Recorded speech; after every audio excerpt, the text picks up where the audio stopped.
Rajkot crime બ્રાન્ચની ટીમને એવી માહિતી મળેલ હતી કે બે ઇસમો જેમાં આકાશ પટેલ ઉર્ફે અક્કી અને બિલાલ શાહ એ બંને દ્વારા છેલ્લા 1 મહિનાની અંદર અનેક લોકોની સાથે ગાડીઓ ભાડે લઈ જઈ અને ભાડું નહીં ચૂકવી તેમની સાથે છેતરપિંડી આચરેલ છે. સૌ પ્રથમ તો આ જે બાતમી મળી તેના આધારે પીએસઆઈ હુણ અને તેની ટીમ દ્વારા એક ગાડીના માલિક જે છે જે તેમની પાસે ફરિયાદી તરીકે આવેલા તો તેમની જે ગાડી છે એને રિકવર કરવા માટેના પ્રયાસો હાથ ધરવામાં આવ્યા અને તે જ્યારે એ ગાડી કઈ જગ્યાએ ગઈ છે ત્યાં સુધી જ્યારે ટીમ પહોંચી ત્યારે આખું આ કૌભાંડ જે છે તે આપણા માટે ક્લિયર થયું કે કઈ રીતે આ લોકો આખું કૌભાંડ આચરતા હતા. તો આની અંદર એવું હતું કે જે આ આકાશ પટેલ ઉર્ફે અક્કી જે છે તે અહીંયા જે લોકો સેલ્ફ ડ્રાઇવિંગ કરીને ગાડી ભાડે લઈ જવા માંગતા હોય તેવા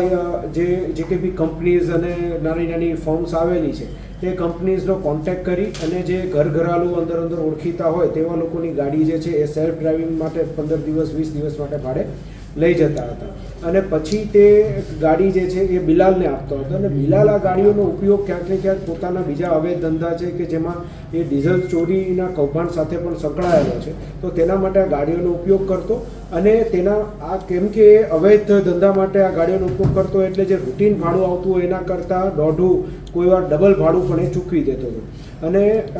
એ પછી એ ગાડીઓ જે છે એ થોડો સમય થાય એટલે એ ગાડીઓ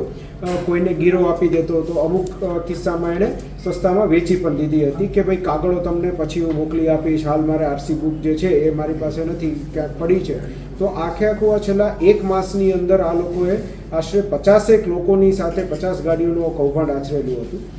જે ટોટલ કૌભાંડની કિંમત આપણે જોઈએ તો 3,60,00,000ની આસપાસની ગાડીઓની કિંમત થાય છે, જેમાંથી ક્રાઇમ બ્રાન્ચ દ્વારા હાલ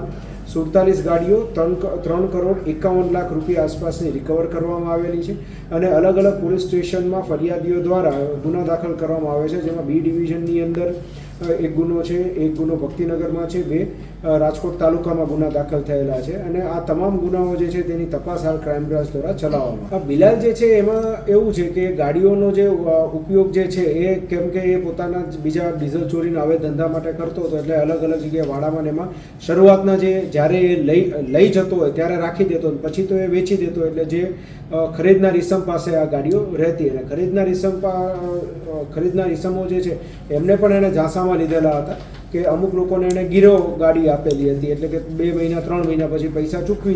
ચૂકવીને ગાડી છોડાઈ જશે એમ કહેલું હતું. અમુક લોકોને એણે એવું કીધું કે હું તમને 10-15 દિવસની અંદર એના ગાડીના કાગળો પહોંચતા કરી દઈશ, પછી તમે લોકોને આપણે આરટીઓની અંદર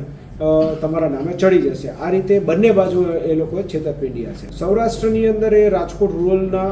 અમુક ગામડાઓની અંદર ગયેલી છે, મોરબી પડધરી બાજુ ગયેલી છે, જામનગરની અંદરથી આપણે રિકવર થયેલું છે અને અમુક ગાડી કચ્છ બાજુથી આ ગાડીઓ રિકવર થયેલી છે. હાલ આપણે ટોટલ 3 ગાડી રિકવર કરવાની બાકી છે એટલે તેના પ્રયાસો શરૂ છે અને આ સિવાય પણ બીજી ગાડીઓ 5 થી 6 અમને બાતમી મળી છે કે એણે વેચી આ રીતે છેતરપિંડી કરેલી હોઈ શકે છે એટલે ફરિયાદીઓનો સંપર્ક કરી અને તેમાં પણ આગળ કાયદેસરની કાર્યવાહી કરીશું.